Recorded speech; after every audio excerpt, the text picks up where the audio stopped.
श्री बाबा तारा जी की कुटिया में बाबा जी का जन्म फागन की शिवरात्रि का परमलीन बाबा जी सावन की शिवरात्रि को हुए 27/7/2003 में।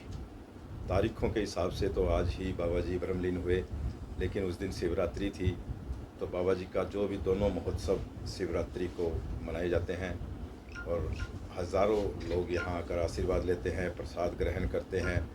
उसी कड़ी में बाबा जी की कुटिया में हर शिवरात्रि पे जब ये मेला लगता है तो पीछे श्री प्रदीप मिश्रा जी आकर शिव पुराण की कथा कर गए थे। उसके बाद अब ये शिवरात्रि आई है तो यहाँ श्री जय किशोरी जी 29 तारीख, 30 तारीख और 31 तारीख को अपने मुखारविंद से नानी बाई का मायरा करेगी और 1 तारीख को भजन सम्राट हंसराज रघुवंशी जी आ रहे हैं और 2 तारीख को सुबह 6 बजे हवन यज्ञ होगा। उसके बाद 9 बजे से बाबा जी की इच्छा अनुसार तक भंडारा लगेगा और सारे दिन मेला चलेगा और लाखों लोग यहाँ उस दिन बाबा जी का आशीर्वाद लेते हैं, भंडारा ग्रहण करते हैं, प्रसाद ग्रहण करते हैं। ये धरती शिवालय की धरती है। यहाँ इस धरती के नीचे से माँ सरस्वती नदी निकलती है। जहाँ बाबा जी ने ये जगह चुनी, जहाँ बाबा जी यहाँ विराजमान हुए और जब बाबा जी चोले में थे अपने, तो ये उस टाइम एकदम जंगल था। और जब बाबा जी ने अपना मन बनाया कि मैं शिवरात्रि के दिन ब्रह्मलीन होऊंगा, अपनी इच्छा के अनुसार उन्होंने हरिद्वार के अंदर गंगा के किनारे पर अपना चोला छोड़ा शिवरात्रि के दिन।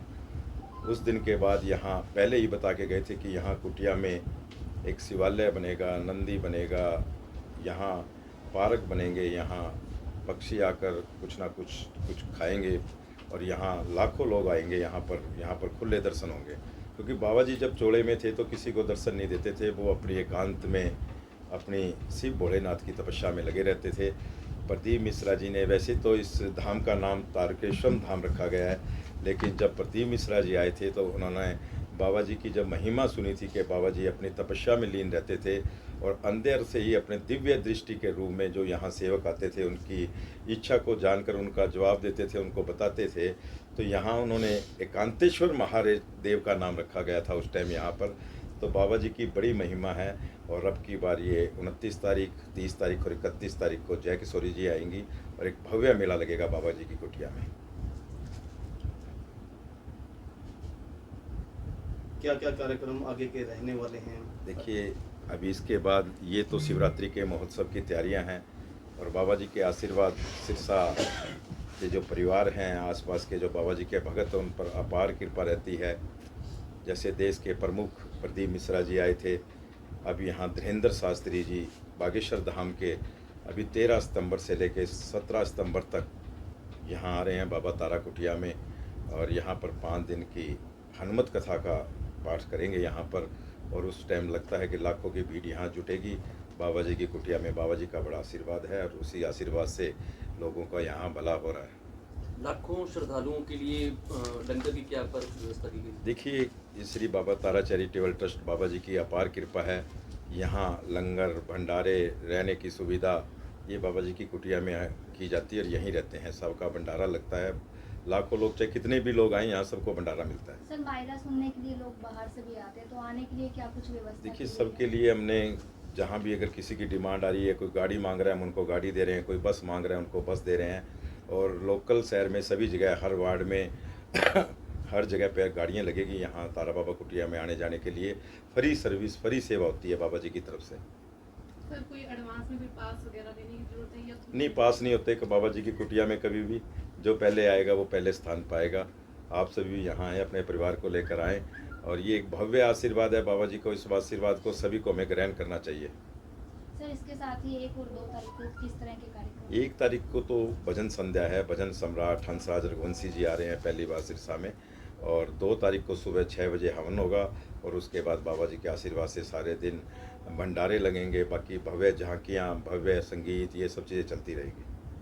प्रदीप मिश्रा जी के समय भी जितने लोग अंदर बैठे थे उससे कई गुना लोग बाहर थे, तो इस बार कुछ इंतजाम बढ़ाए गए हैं? पहले से इंतजाम बढ़ाए गए हैं, लेकिन बहुत लाखों के लोग आते हैं। श्रद्धा है सबकी, लेकिन और अगर जितना भी जरूरत पड़ती है इंतजाम हो जाता है बाबा जी की कृपा से। अगर कोई लगेगा तो और इंतज़ाम करेंगे। वैसे कि इंतज़ाम बहुत किए हैं पहले से, अब ज़्यादा इंतज़ाम किए हैं और करेंगे इसके बाद।